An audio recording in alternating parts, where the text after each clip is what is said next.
Artinya bahwa semua yang menjadi harapan kita itu sama semua, atau bahkan kalau ada yang berbeda itu juga bukan merupakan tidak menjadi harapan yang lain.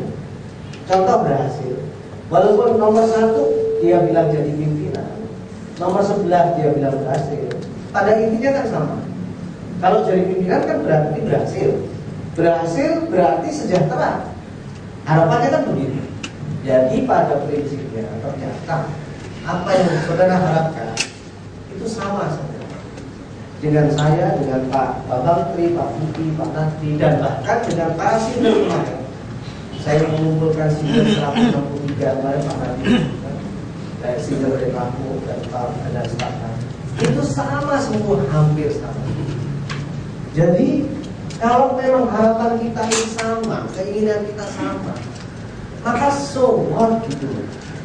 Kan kalau ada, iya kan, lo udah sama kok, harapan kita udah sama, keinginan kita sama, terus apa? Yang kita inginkan kan sama. Tapi yang perlu saya ingatkan adalah saudara-saudara, bahwa kita tadi bicara harapan, kita bicara keinginan. Kalau bicara kata harap dan ingin, kalau Anda menginginkan sesuatu, kalau Anda mengharapkan sesuatu, maka apa yang Anda inginkan dan apa yang Anda harapkan itu belum ada, belum menjadi kenyataan, dan Anda belum berada pada posisi. Kalau soal sejahtera, saya percaya saudara-saudara sejahtera, ingin damai terang, saya percaya. Tapi ingin lebih tentunya. Di sini mesti perkataannya adalah atau maknanya adalah saudara ingin lebih sejahtera, ingin lebih bahagia, ingin lebih tentram, ingin lebih tenang, ingin lebih melindungi, ingin lebih berhasil, ingin lebih maju. Jadi ingin lebih. Kita harus melahirkan suatu spirit of change. Dan mengapa kita harus ada tata nilai, values yang akan kita implementasikan dengan sadar, dengan membudayakan values itu, sehingga kita akan dapat mengelola kita. Kita tadi tahu bahwa kita punya tujuan, yaitu kekuasaan. Agar supaya kita dapat mencapai tujuan ini, maka apa yang kita kerjakan? Kita mempersembahkan suatu produk. Dan kalau kita persembahkan suatu produk, itu bukan, jangan dianggap bahwa produk itu adalah CPU, karet, gula, teh. Yang kita persembahkan produk itu adalah pribadi barang dan jasa. Yang kita persembahkan adalah segala apa yang bisa kita lakukan untuk menjadikan change, bahwa kita harus produktif. Sebab kalau kita tidak produktif, kita tidak akan bisa mempersembahkan produk. Kita tidak bisa memberikan output kalau kita tidak produktif.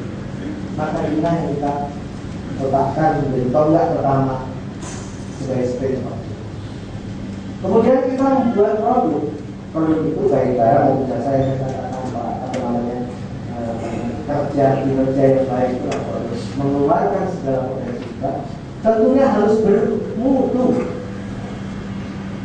Kalau kita mengeluarkan produk tidak bermutu, kalau kita mengeluarkan produk asal-asalan, pokoknya semua saya inilah yang bisa saya hasilkan, kita tidak bermutu, kita tidak akan mempersembahkan kekuasaan kepada sesuatu.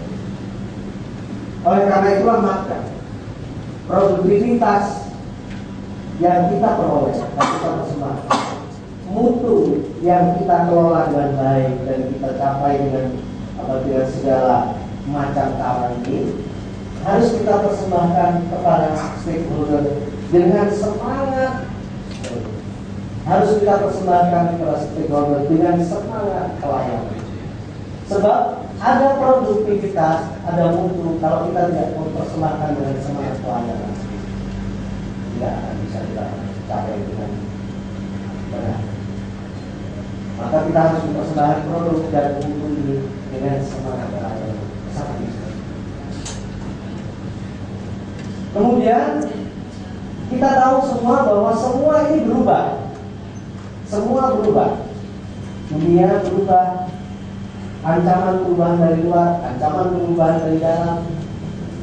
Maka kita harus kreatif di dalam mengelola bagaimana produksi kita agar supaya tetap bagus, dengan mutu yang tetap bagus, bisa mempersembahkan dengan servis yang prima dan sebagainya. Maka kita harus berkreasi terus-menerus, meningkatkan mutu, meningkatkan produktivitas, meningkatkan kualitas, dan kreasi-kreasi tersebut harus mengikuti perubahan. Maka dibutuhkan adanya inovasi. Di kita berapa? 1,02 yang terakhir. Karena apa? Kan rasa gombal, rasa mekania, rasa rumput, rasa gulma. Saya barusan dari Jepang. Wah, luar biasa konten. Di sana itu yang nanti kita sama-sama ke sana tahun depan ya. Di Jepang itu ada namanya wilayah Shizuoka, memang pusatnya teh. Tehnya itu cuma 18.000 hektar, tapi merupakan juga. Di sana tidak ada orang pribadi yang punya kebun teh lebih dari 2-3 hektar. Ada yang cuma punya 1/4 hektar, setengah hektar, halaman rumah di sana.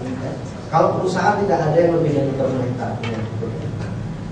Tapi teh yang luar biasa. Saya waktu di sana saya kan sombong. Saya punya 1.500 hektar. Saya jadi konglomerat di sana. Karena punya 1.500 hektar. 1.500 itu 10% dari seluruh produksi teh di Shizuoka. Apa namanya? Sama sebetulnya, prinsipnya sama. Cuma bedanya di sana memang lebih bagus, di sini lebih jelek, itu aja. Di sana agak lebih bagus dikit, di sini jeleknya luar biasa. Jadi sebetulnya sama, artinya tinggal tanya, tinggal manusianya. Yang namanya kebun teh itu juga ada nggak kabar? Waduh, kayak permadani, atasnya bidang kayak permadani. Dan saya cari yang namanya rumput di sela-sela pohon itu satu pun nggak ketemu, kayak nyari jarum di pasir. Betul-betul itu cerita sungguh nih, coba lihat. Nggak usah lama-lama lah, sebagian aja. Bagusnya luar biasa. Dan kita bisa, sebetulnya kita bisa, sangat bisa menjadi seperti ini kalau kita mau, kalau kita peduli, dan kalau kita niat. Coba lihat, ada nggak permadani seperti ini di Pakarata? Tidak akan ada, kecuali kita mau berubah. Luar biasa. Makanya di sana dengan mesin petik tidak harus 3 orang yang megangin gelembungnya di belakang, karena sudah kayak permadani di sana. Jadi digeret itu enteng. Kalau di sini kan karena ada rotor itu, kalau nggak diangkat nggak bisa, gitu kan. Mesin petik luar biasa. Jadi itulah ya. Itu ini sebenarnya konsumsi orang pakai alam, tapi saya hanya ingin mencontohkan bagaimana kita segera bisa melindungi orang lain dengan hanya sekedar kita memperbaiki niat kita, memperbaharui niat kita dan melakukan yang betul, kita bisa. Kemudian organisasi. Memang hari ini kan saya udah janji, saya banyak ngomong, udah dengerin, nanti ya ada yang banyak ngomong, saya dengerin. Berkenaan dengan penyadaran diri setiap individu akan perannya sebagai bagian dari. Setiap individu pada prinsipnya adalah organisasi dalam diri. Dia dalam dirinya ada kepala, kaki, tangan, otak, mental, pikiran dan sebagainya. Kalau dia bisa organisasikan dengan baik, kemudian berinteraksi dengan individu lainnya juga di organisasi dengan baik, maka akan tercipta harmoni, sehingga akan tercipta kekuatan.